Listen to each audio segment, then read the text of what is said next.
Olá, tudo bem? Esse é um daqueles vídeos um pouquinho improvisados em que eu leio alguma coisa, ou eu reflito sobre algo, ou Deus fala alguma coisa comigo e eu venho compartilhar com vocês. Dessa vez eu estou tentando experimentar uma coisa nova, que eu estou com um microfone de fone. Eu não sei se vai fazer muita diferença para os vídeos, como que vai ser a experiência, mas é algo que eu estou testando. Mas eu queria falar sobre algo que li recentemente no evangelho escrito por Mateus, ou pelo menos a visão de Mateus acerca do evangelho pregado por Jesus, que Mateus ele tem um propósito dentro daquilo que ele escreve sobre Jesus, que é apresentar Jesus como rei. A intenção, uma das intenções principais de Mateus é apresentar Jesus como rei. Desde o seu capítulo 1 até o seu capítulo de número 28, Mateus está buscando revelar que Jesus ele é o rei dos judeus, mas também ele é o rei dos reis. Ele é o rei sobre todos os povos. Ou seja, ele é o rei de todos e sobre todos. E no seu capítulo de número 8 e no seu capítulo de número 9, mas especificamente no seu capítulo de número 8, Mateus ele repete uma expressão, ou ele usa uma palavra duas vezes, que é a palavra mão. E essa palavra mão a que se refere às mãos de Jesus. No seu capítulo 8, ele usa essa palavra duas vezes. No seu capítulo de número 9, ele usa essa palavra uma vez. E mais para frente, ele usa essa palavra de novo no capítulo 14. E essa referência às mãos são as mãos de Jesus. E o que me levou a uma reflexão é que as mãos dos reis, ou a mão dos governadores, apresentado tanto por Mateus como pelo médico Lucas, eles apresentam que os governadores se valeram das suas mãos para o benefício próprio ou para o benefício do povo. As mãos dos reis, as mãos dos governadores apresentados na Bíblia, e nós sabemos pela nossa experiência de vida aqui na Terra, que os governadores, os reis, se valem de suas mãos ou das canetas, do martelo em suas mãos para ferir alguém, ou sempre acabam prejudicando outras pessoas quando buscam beneficiar outras, ou eles acabam prejudicando muitas pessoas através do uso das suas mãos. As mãos deles são usadas para ferir. O próprio Pilatos, que era governador, que esteve e que foi o responsável pelo julgamento de Jesus, ele lavou as suas mãos e ele disse que ele estava livre, ele estava longe, ele não era culpado do sangue derramado daquele inocente. O inocente ele se referia a Jesus. Ele estava livre da culpa que cairia sobre eles pela morte deste inocente. Mas há uma questão a se ver, que Pilatos ele lava as suas mãos, e ali dentro do contexto, para não entrar em contentamento com César. E César, ele é quem estava sobre o Império Romano por completo e quem distribuiu governadores entre as cidades que o Império Romano dominava. Pilatos era um destes.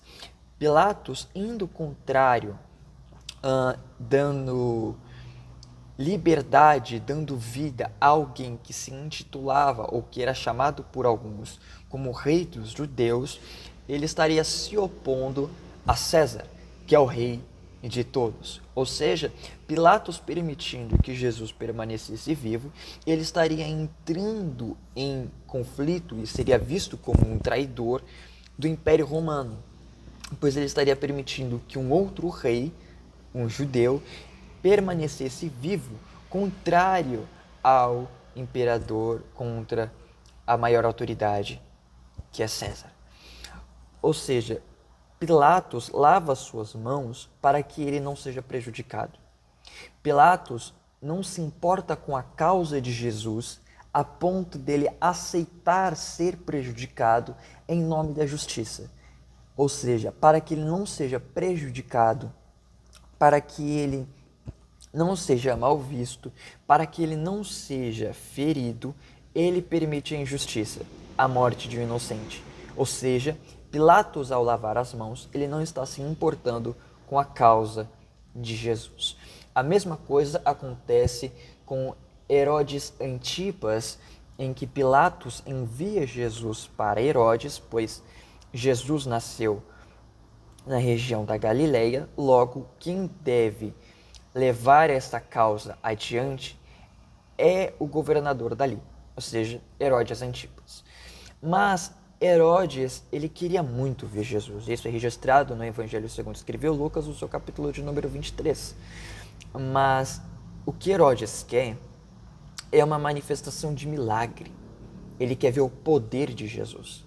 Ele não quer saber do Jesus pregador, do Jesus que anuncia justiça e misericórdia, do Jesus que fala acerca do céu, do Jesus que fala acerca dos mandamentos ou do sermão da montanha. Não é este Jesus que Herodes Antipas quer ver. Herodes Antipas quer ver o milagre, quer ver a manifestação de poder que Jesus tem e não a sua palavra. Por Jesus não responder Herodes Antipas, ele também se vale de suas mãos para descartar Jesus. Jesus, ele é alguém descartável, pois ele não satisfez a vontade de Herodes Antipas. Através de suas mãos, Herodes Antipas dispensa Jesus, pois Jesus não é alguém que satisfaz as necessidades ou os desejos, as vontades internas dele.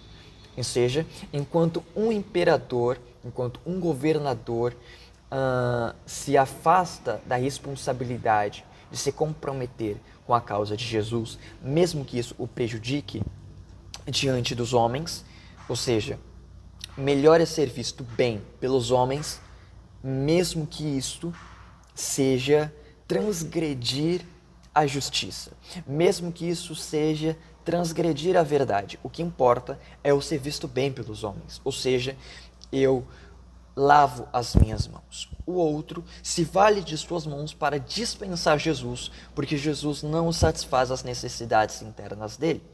Só que a questão é o que é que Jesus faz com as suas mãos. Jesus, no seu capítulo 8, ele toca um leproso e cura ele. No capítulo 8, Jesus ele toma pela mão a sogra de Pedro. No seu capítulo de número 9, Jesus toma pela mão a menina que estava morta. E no seu capítulo de número 14, Jesus toma pela mão o Pedro que se afunda no mar da tempestade. O que estas ações de Jesus nos revelam? Primeiro, que no seu capítulo 8, Jesus toca em um leproso. Naquele que ninguém deseja tocar, Jesus toca. E é interessante alguns detalhes, que Jesus toca no homem leproso, Jesus toca na mulher doente, Jesus toca na criança morta e Jesus toca no discípulo que cai. Jesus toca no homem, na mulher, na criança e no discípulo. Porque Jesus toca a todos. As mãos de Jesus estão estendidas para todos. Jesus não só toca o homem, Jesus não só toca a mulher, mas também deseja tocar as crianças. Jesus não veio só para os homens, Jesus também veio para as mulheres. Jesus não veio só para homens e mulheres, como também Jesus veio para as crianças. E Jesus, ele toca os discípulos, aqueles que são tocados por ele e se tornam discípulos, ainda necessitam ser por ele tocado, porque eles também podem cair, eles também podem falhar. Voltando à causa do leproso, Jesus toca naquele que ninguém deseja tocar.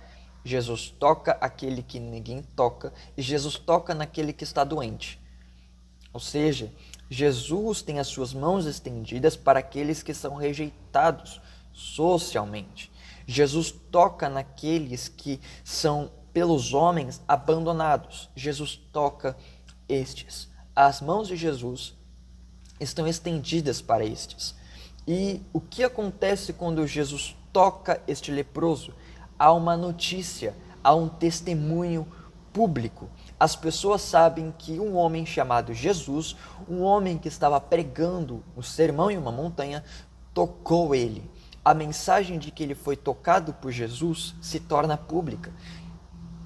Isso já nos evidencia uma coisa: o que acontece conosco, ou o que acontece, ou o que aconteceu com a gente quando Jesus nos tocou. Será que as pessoas souberam que fomos tocados por ele? Porque quando este leproso foi tocado por Jesus, ele anunciou, ele declarou: um homem me tocou e eu fui limpo. Um homem me tocou e eu fui lavado. Um homem me tocou e eu fui liberto. Ainda no capítulo de número 8, Jesus toma pela mão a sogra de Pedro, ele toca em uma mulher doente. Jesus também toca e cura as nossas enfermidades e as nossas doenças. Não é um qualquer toque, não é um toque qualquer, não é um toque comum. Muitas pessoas podem ter tocado a sogra de Pedro, talvez Pedro tenha tocado nela, talvez algum dos outros discípulos tenham tocado nela, alguém da família tenha tocado nela. Há pessoas que nos tocam em nossas enfermidades, há pessoas que se aproximam de nós em nossas doenças, em nossos problemas, mas elas não têm o poder que Jesus tem para nos libertar. Só Jesus tem poder para nos libertar. Não foi um toque como os outros toques, foi um toque sobrenatural, foi um toque diferente. O toque de Jesus é diferente da forma como as outras pessoas nos tocam. E há um outro detalhe, que este toque de Jesus sobre esta mulher fez com que ela servisse Jesus. Então, o toque do leproso, ou o toque de Jesus sobre o leproso, trouxe notícia pública. Eu fui tocado por Jesus. O toque sobre a sogra de Pedro trouxe serviço, porque o texto diz que assim que a febre a deixou, ela se levantou e começou a servi-lo. Ele foi servido por aquela que ele tocou. Será que nós servimos Jesus? Será que nós servimos o reino? Será que nós servimos ao Senhor Jesus por ele ter nos tocado como forma de gratidão? O Senhor me tocou, o Senhor me libertou, o Senhor me livrou, o Senhor me levantou. Então por isso eu sirvo ele porque ele me tocou. Eu começo a me aproximar dele, eu começo a me entregar a ele, porque antes ele se aproximou de mim e me tocou. No terceiro toque das mãos de Jesus, no seu capítulo de número 9, ele toca uma menina morta. Jesus é chamado por um homem chamado Jairo para que ele vá à casa dele para curar a filha dele que está morrendo. Ele chega, no meio do caminho a filha dele morre e Jesus mesmo assim vai lá.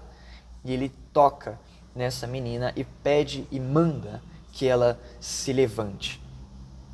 E depois que ela se levanta, a expressão que surge no texto em Lucas diz que os pais, que as pessoas que ali estavam, ficaram maravilhados por aquilo que eles testemunharam. Mas antes, Jesus ele toca o morto. Jesus toca aqueles que estão mortos, aqueles que não têm condições internas nem externas de corresponderem a ele. Ele tem o poder de trazer vida para que haja resposta. Ele é o único que tem poder para trazer vida interna, para que responda a palavra que é pronunciada, declarada externamente, por meio da sua voz. Aquilo que os mortos ouvem, os mortos espirituais, os mortos neste mundo, ouvem da pregação, que ouvem no louvor e se aproximam de Jesus, em arrependimento, desejando aceitar o Senhor Jesus, receber o Senhor Jesus como Salvador delas, só acontece porque Ele trouxe vida interna. Não há vida no morto, não há vida em almas mortas. Somente por meio da palavra que é vida, somente por meio do Espírito daquele que é a vida, em nosso interior produz vida em nós, para que nós possamos corresponder à sua palavra. Então, esta menina responde a Jesus porque Jesus a capacita para respondê-lo. E quando ela se levanta, quando essa menina se coloca de pé, a expressão que surge no texto em Lucas é que as pessoas ficaram maravilhadas. A alegria naqueles que são tocados por Jesus.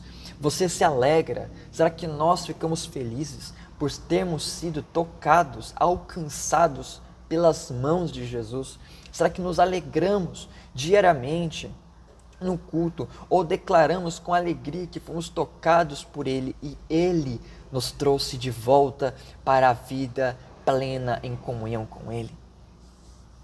Há um quarto toque das mãos de Jesus que acontece quando Jesus está caminhando sobre o mar e os discípulos estão em uma tempestade. Pedro, todo mundo já conhece essa história. Pedro, ele está caminhando sobre o mar porque Jesus deu esta autoridade e capacidade a ele. E ele afunda, porque ele olha para a tempestade. E o texto diz, no seu versículo de número 31, imediatamente Jesus estendeu a mão e o segurou, e disse, homem de pequena fé, por que você duvidou? Esse texto é interessante, mas novamente há o envolvimento das mãos de Jesus no texto. Jesus, ele estende as suas mãos para o discípulo que cai. Ele o salva, ele o restaura. Há uma restauração aqui, mas ao mesmo tempo há uma disciplina, porque as mãos estendidas de Jesus também é uma forma dele nos chamar para a disciplina. É uma forma de Jesus nos dizer que nós precisamos refletir sobre algumas coisas, porque discípulos podem cair, discípulos podem falhar, discípulos podem fraquejar, assim como Pedro falhou, Pedro fraquejou e ele necessitou das mãos de Jesus. As mãos de Jesus também estão estendidas para os discípulos que caem.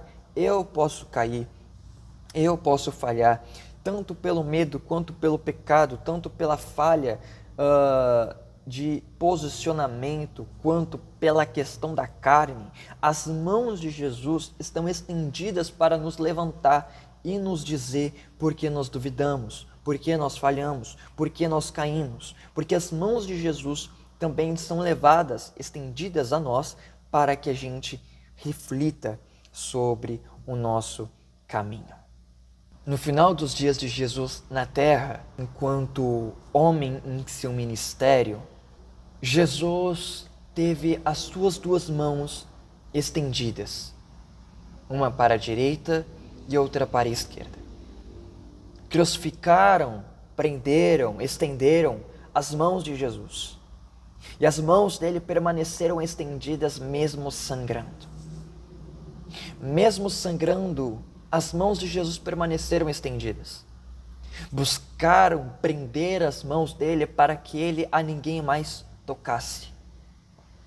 Mas foi exatamente naquele dia em que as mãos dele foram estendidas para todos, em todos os lugares, em todos os tempos, para todos os povos. Foi exatamente naquele dia em que estenderam as mãos dele para os dois lados, em que ele estendeu as suas mãos para todos, para toda a eternidade. É exatamente porque as mãos dele foram estendidas naquele madeiro que nós estamos aqui. E é exatamente naquele dia em que as mãos dele foram estendidas, que ele estendeu a mão para nós leprosos, para nós doentes, para nós mortos e para nós que necessitamos de disciplina. A cruz é as suas mãos estendidas para todos em todos os tempos. E é porque as mãos dele foram estendidas na cruz que nós temos razões para anunciar que fomos por ele tocados, temos razões para servi-lo, temos razões para nos alegrar e temos razões para pensar, refletir acerca da nossa fé. É tudo porque ele estendeu as suas mãos para nós. Apesar dele ser o Rei dos Reis e nós devemos entregar a ele, nós deveríamos estender as nossas mãos a ele, entregando e oferecendo algo. Na verdade, foi ele quem estendeu e ofereceu aquilo que ele tinha em suas mãos para todos nós. E o que ele tinha para nos oferecer era vida e vida eterna. As mãos estendidas para aqueles homens, para aquelas mulheres naquele tempo, tiveram seus efeitos temporários. Pedro caiu de novo quando negou Jesus. Aquela menina morreu de novo em algum momento. A sogra de Pedro talvez tivesse ficado doente de novo. Aquele leproso pode ter tido outra doença, outra enfermidade. Todos eles morreram. Mas quando as mãos dele forem estendidas na cruz, é para um efeito perpétuo, eterno, para efeitos na eternidade. Porque as mãos dele foram estendidas na cruz, nós podemos nos alegrar, nós podemos anunciar, nós podemos servir e nós podemos pensar. Porque ele estendeu as mãos, nós podemos erguer as nossas e declarar que ele é o Rei dos Reis e o Senhor dos Senhores. Que o Senhor Jesus os abençoe. E pare e pense um pouco. Para o que tem servido as suas mãos? Nós precisamos aprender a imitar o Senhor Jesus. E nós só saberemos como imitar o Senhor Jesus quando nós vemos Ele agindo. E quando eu vi isso, eu pensei, Senhor, o que eu tenho feito com as minhas mãos?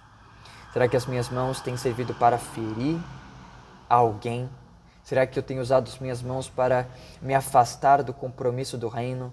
Será que eu tenho usado as minhas mãos para satisfazer as minhas vontades? Ou será que eu tenho usado as minhas mãos para fazer o bem a alguém que realmente necessita? Que o Senhor Jesus os abençoe. Fiquem com essa palavra. Até o próximo vídeo.